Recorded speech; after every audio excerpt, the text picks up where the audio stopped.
If I sit here, I can see what you're doing out there. I sure can, so watch it. Watch it. Welcome to HortTube. My name is Jim Putnam. This is the Sunday garden question and answer video that I do on Sundays.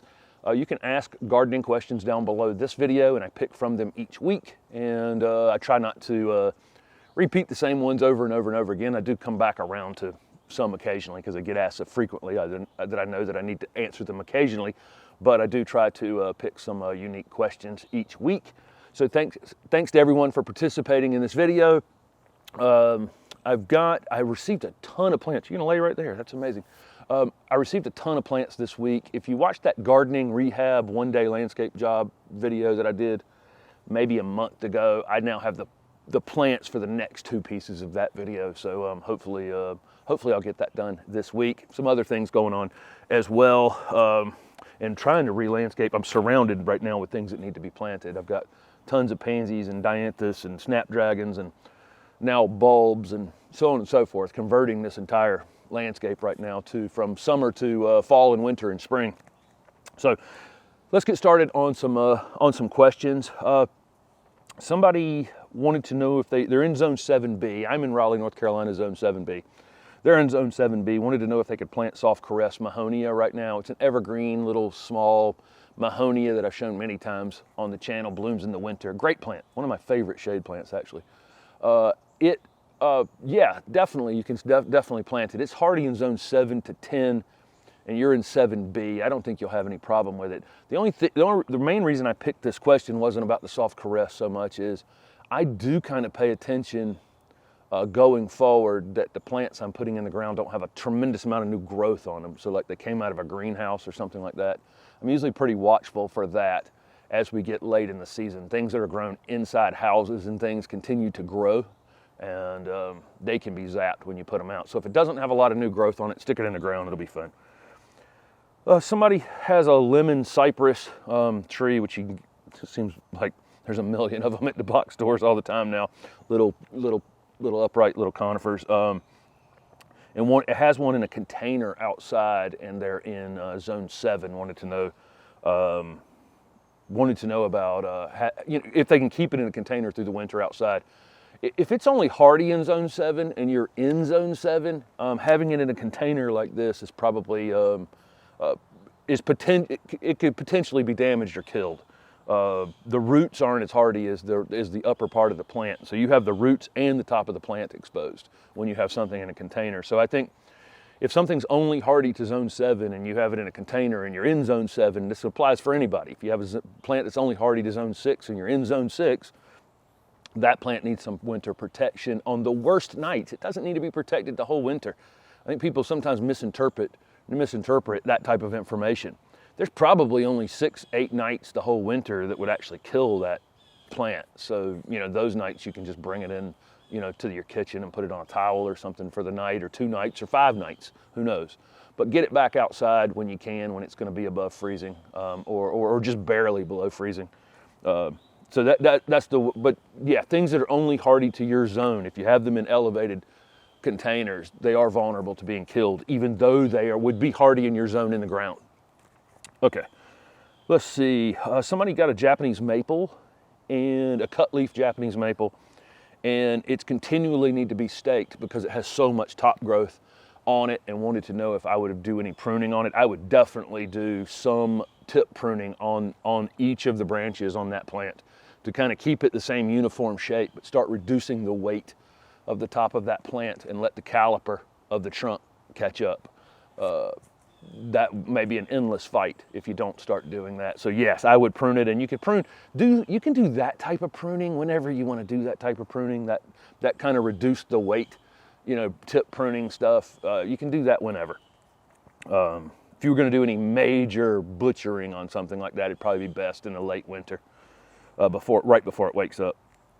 But especially going into winter. But as a follow-up thought on that, if you have a plant, if you're in an area, especially to get snow or ice, if you're in an area where you have a plant that's very top heavy and you think it could be damaged by the snow or ice, lightening the weight on top of it may be a good idea as well.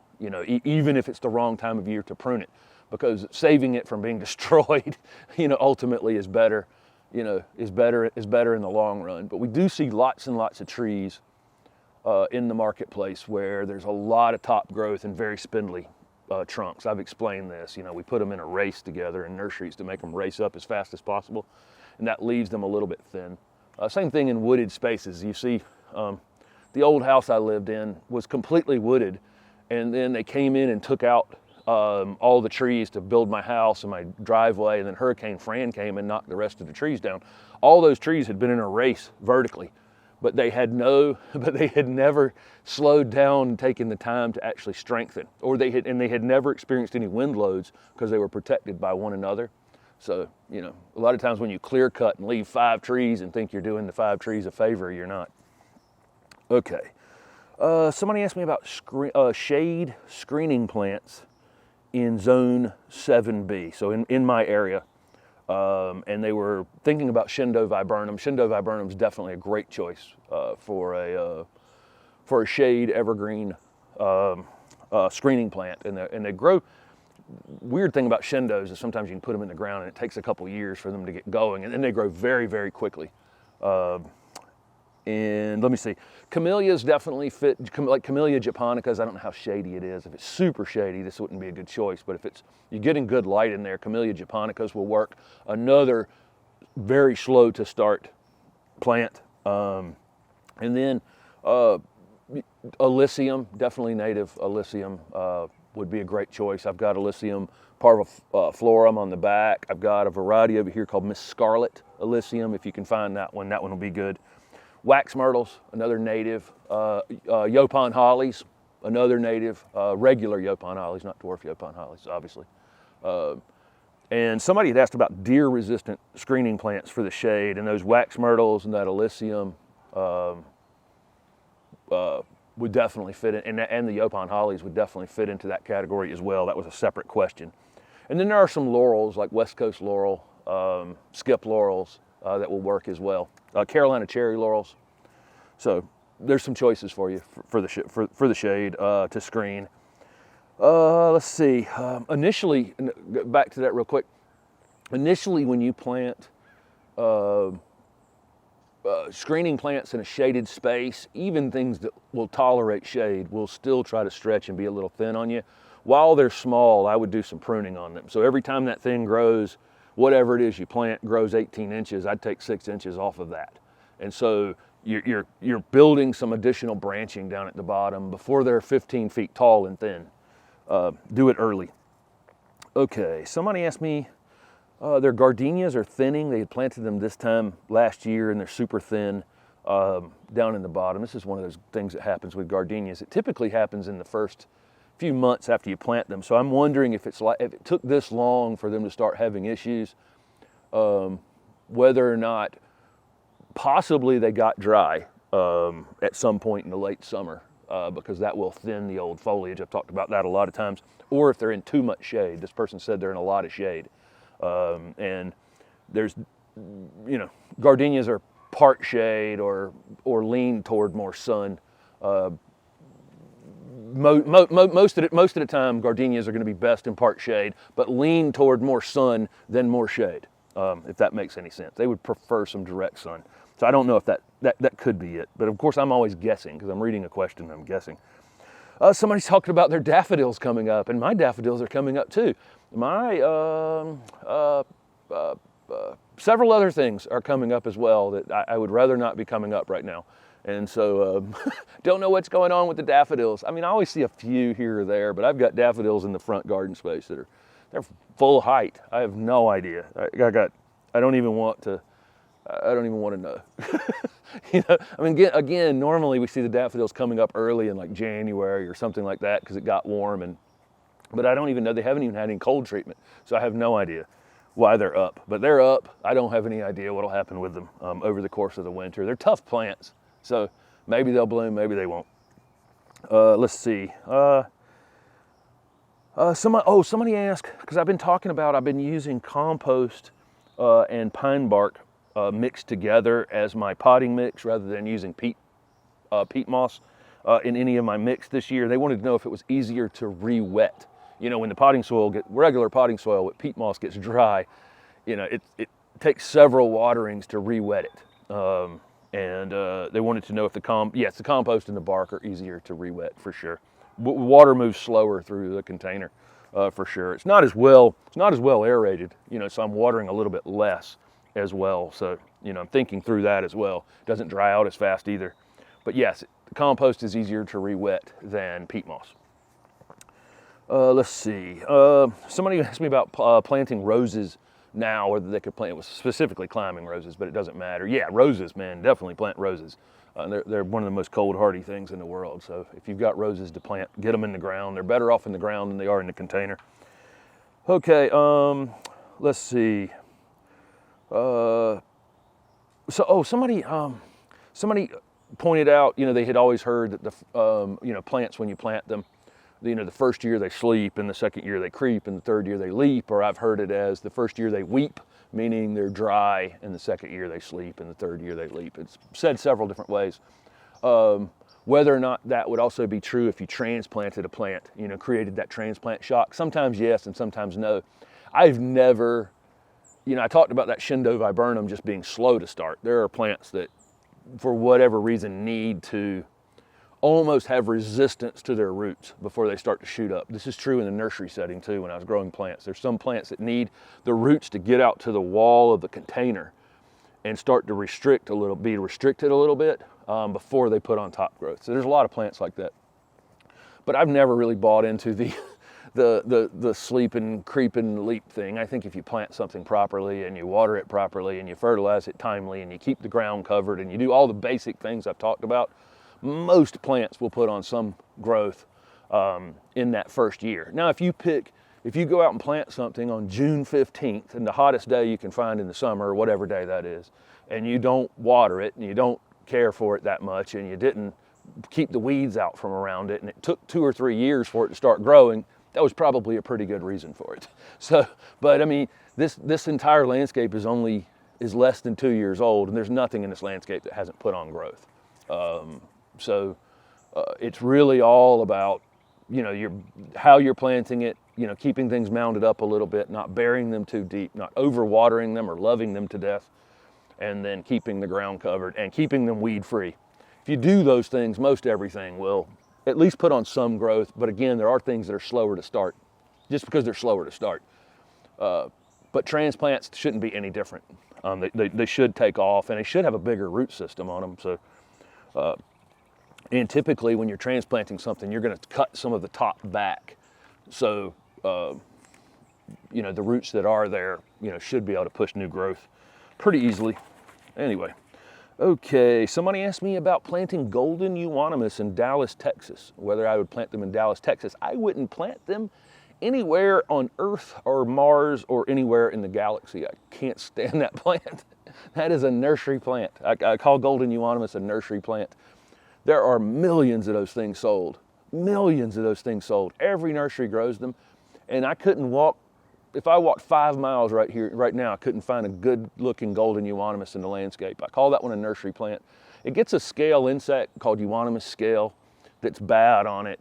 The variegation looks much better in a nursery setting when it's pushed with a lot of fertilizer in a container. So when I see it in the ground, it'll have patches of green and patches of yellow and patches of variegation in it, or it'll have the euonymus scale.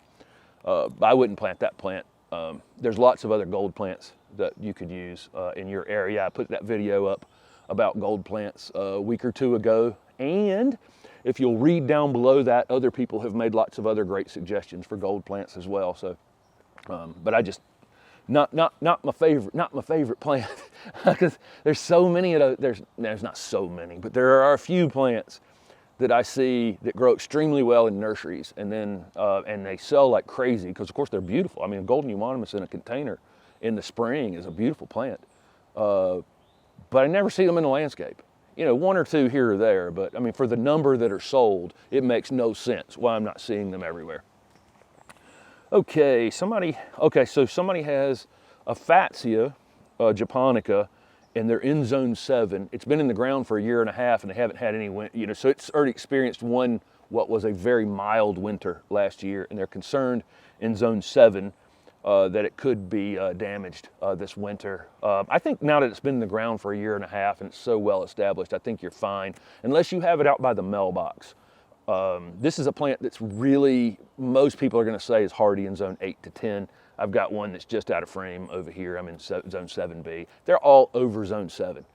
They do need some time in the ground before that first winter, because that first winter can hurt them. Now that yours is a year and a half, I think it will be fine regardless. But again, I started to say, if you have it out by the mailbox or something like that, that could be problematic if you get a lot of wind on it. But if you've got it up around the envelope of your house in some sort of halfway protected space out of the wind, it should be fine now.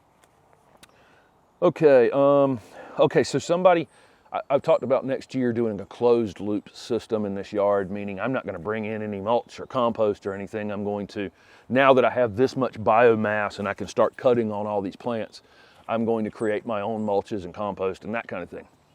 That's what that means. Somebody was saying they want to do this next year as well, and they're starting to cut back their perennials, and they got tons of leaves they're going to be raking, and there's no way they can put them in the compost bin. They just don't have space for all this material to save it for next year. I would just take your leaves and take them out to the driveway and put the lawnmower on them and just go ahead and cut them up into smaller.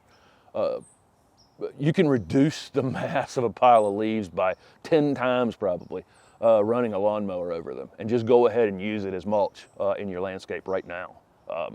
It'll look pretty good once you break it down some. Or that reduction in size, by cutting it up. You can run it through a shredder or you can use your lawnmower to do this. But that reduction in size might allow you then to fit it in your compost bin. But I would definitely, won't send any leaves off of this property. And I don't do anything with mine. I make sure that they're not piled up around the plants, but I just let the leaves fall where they will. The wind will push some up against some plants and I'll go back and pull. I don't want them buried in the leaves. And then I'll put some sort of organic material right over top of that just to seal the leaves in place. That's how I think about that. Is just go ahead and use the leaves now. You don't have to compost them. Okay, and here's another, this will be the last one for this week. Somebody asked me, here's another weird one. Their Hellebores just bloomed in the fall. Hellebores typically bloom, for me in my area, by late January, February, March. In cooler areas, zone 6, zone 5, they're probably blooming in late February or March. Any hint of warm weather, the Hellebores start blooming. Theirs just did some blooming now. They wanted to know if they'd still bloom in February or whatever month. Yeah, they will. They bloom on new growth. That's the beauty of Hellebores, and one of the reasons that they're able to bloom at a time, that cold time of the year, is they're actually doing it on all new growth. If they were trying to do it off of old growth, that old growth could be damaged. But typically, and I can see a couple of my Hellebores back there finally put on some growth this year. Typically what my Hellebores about